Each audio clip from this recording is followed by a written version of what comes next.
વાક્ય છે. સ્વામિનારાયણ ભગવાન સંતો અને ભક્તોની સભામાં કહે છે, હે ભક્તો, ભગવાન સર્વોપરી છે. પરમાત્માના ભજનમાં, ભક્તિમાં, ધ્યાનમાં જેવું સુખ આવે છે, જેવો આનંદ આવે છે, એવો બીજા કોઈ જગતના પદાર્થમાં આવતો નથી. અને આવો મહિમા જ્યારે ચિત્રકેતુ રાજાને જણાયો ત્યારે આખી પૃથ્વીનું ચક્રવર્તી રાજ્ય હતું, છતાં એ રાજ્યનો ત્યાગ કર્યો. અને એ એમ સમજ્યા કે ભગવાનના સુખની આગળ આ રાજ્યનું કે કુટુંબનું સુખ શું ગણતરીમાં છે. ઇન્દ્રલોક કે બ્રહ્માના લોકનું સુખ પણ શું ગણતરીમાં છે. મૂર્ખ જીવ હોય એ દુઃખમાં સુખ માનીને એ પદાર્થમાં પ્રીતિ કરે છે. અને ભગવાનનો ભક્ત હોય છતાં ભગવાનને મૂકીને તુચ્છ પદાર્થમાં જો પ્રીતિ કરે તો એ મીનડીઓ ભગત છે. મીનડીઓ એટલે મીનડી એટલે બિલાડી. આપણે જેને બિલાડી કહીએ, સૌરાષ્ટ્રમાં એને મીનડી કહે છે. એટલે આંખો બંધ રાખીને બેસે. અજાણ્યાને એમ લાગે કે ધ્યાન કરે છે. હાય હારા, આવા બિલાડામાં ભગવાનના ઈચ્છાએ કોઈ સારા જીવ હશે. ના ના, ધ્યાન નથી કરતી, એ તો શાંતિથી બેઠી છે. ખખડાટ કરીશ તો ઉંદરડા ભાગી જાય. એટલે એકદમ ચૂપ અને શાંત થઈને બેસે. અને જ્યાં બિચારું પેલું જીવડું નીકળે, મુસકરાજ જોઈ લો ઝપાટો. એટલે ઘણીવાર ધ્યાન કરીને ભજન કરીને બેસે ને મનમાં જગતના તુચ્છ પદાર્થોનું ચિંતન થતું હોય તો એવા ભગતને શ્રીજી મહારાજ મીનડીઓ ભગત કહે છે. બીજી વાત, જ્ઞાન, વૈરાગ્ય, ભક્તિ અને ધર્મ એ જેના હૈયામાં હોય ને એ ભક્તે તો એનો ઉપયોગ કરવો. બહુ ધ્યાન રાખવા જેવી કથા છે. અમારે તો ધ્યાન રાખવાનું હોય છે, જો કે અમારું તો કર્તવ્ય છે, પણ તમારે આ બાબત હવે 4 લીટીની બહુ યાદ રાખવા જેવી છે. કોઈની પાસે શૌર્ય હોય, સુરવીરતા, બળ, તાકાત, શૌર્ય હોય અને જો કોઈનું રક્ષણ કરવા માટે સુરવીરતા કામ ન લાગી તો શૌર્ય શું કરવાનું? કોઈ નિર્દોષ માણસની રક્ષા કરવા માટે શૌર્ય કામ ન લાગે તો એ શૌર્યને શું કરવાનું? ગાંઠે ધન હોય અને ક્યાંય ખર્ચ્યા વાવર્યામાં કામ ન લાગે તો એ ધનને શું કરવાનું? એક સદગ્રસ્ત પાસે ₹2.5 લાખ હતા. આ સાચી ઘટના છે. એને કઈ પેટમાં વેદના શરૂ થઈ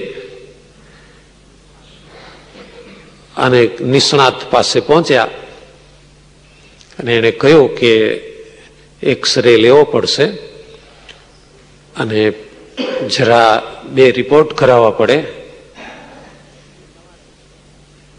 અને પછી તમારે હું દવા લખી આપું, એ દવા લેવી પડે.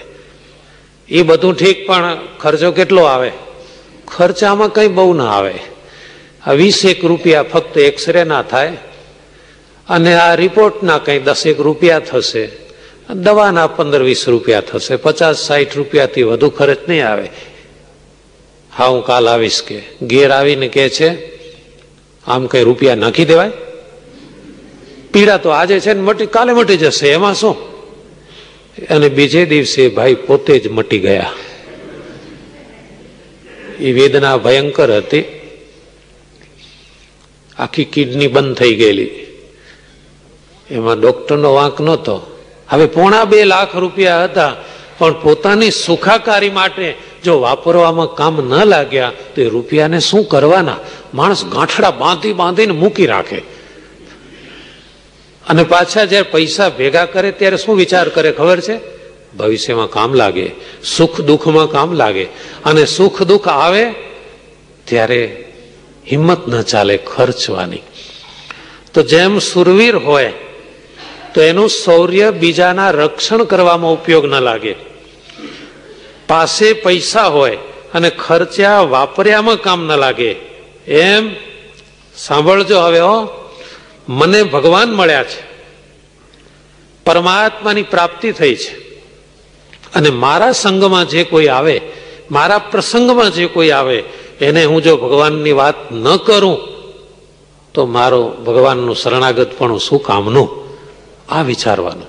તમારે એમ નહીં સમજવાનું આ ઉપદેશ કરવો અને એ તો સ્વામીનું કામ છે કે અમારું કામ થોડું છે.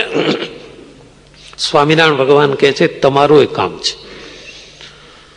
ભગવાન મને મળ્યા છે, હું ભગવાનનો ભક્ત છું, હું ભક્તિ કરું છું, ભજન કરું છું. હવે મારા પ્રસંગમાં કોઈ આવે તો એને એટલું તો કેવું જોઈએ ને, આવો ભાઈ જરા મંદિરમાં આવો, ભજનમાં આવો, સત્સંગમાં આવો, કથામાં આવો.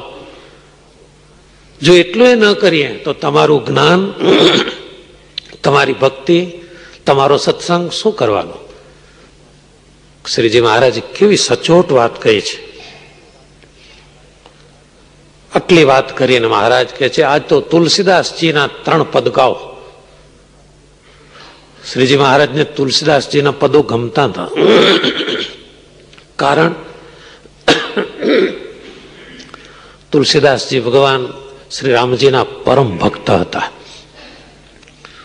જે ભક્ત હોય ને એના હૈયામાંથી ભક્તિ ભાવના શબ્દો નીકળે.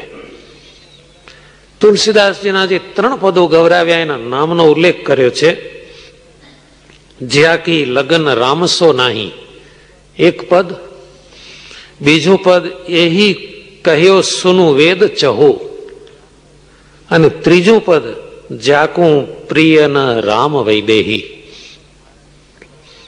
આ 3 પદ મહારાજે ગૌરાવ્યા સંતો પાસે. એ 3 પદના ભાવાનુવાદ એવા છે, જેને રામચરણમાં લગ્ન ન હોય એટલે કે લગ્ની ન હોય, રામજીના ચરણમાં પ્રીતિ ન હોય, એને તો શત્રુની જેમ છોડી દેવા. બીજા પદનો ભાવ એ છે એ કયો સુનું વેદ ચહુ. 4 વેદનો સાર એ છે કે ભગવાનના ચરણમાં દ્રઢ ભક્તિ અને ઉપાસના. ત્રીજા પદનો ભાવાનુવાદ એ છે જાકું પ્રિય ન રામ વૈદેહી, જેને ભગવાન સીતારામ ગમતા નથી, પ્રિય નથી, તો એ આપણા સ્નેહી નથી, આપણા સગા નથી. એ 3 પદ ગૌરાવી અને શ્રીજી મહારાજ બોલ્યા કે જેવું આ પદમાં કયું છે એ રીતે આપણે રહેવું. પછી મુકુંદ બ્રહ્મચારી બોલાવવા આવ્યા. હવે કથા પૂરી કરો, બહુ મોડું થયું છે, ક્યારનો થાળ થઈ ગયો છે. અને એ વખતે જય બોલાવી અને શ્રીજી મહારાજ ઉભા થયા.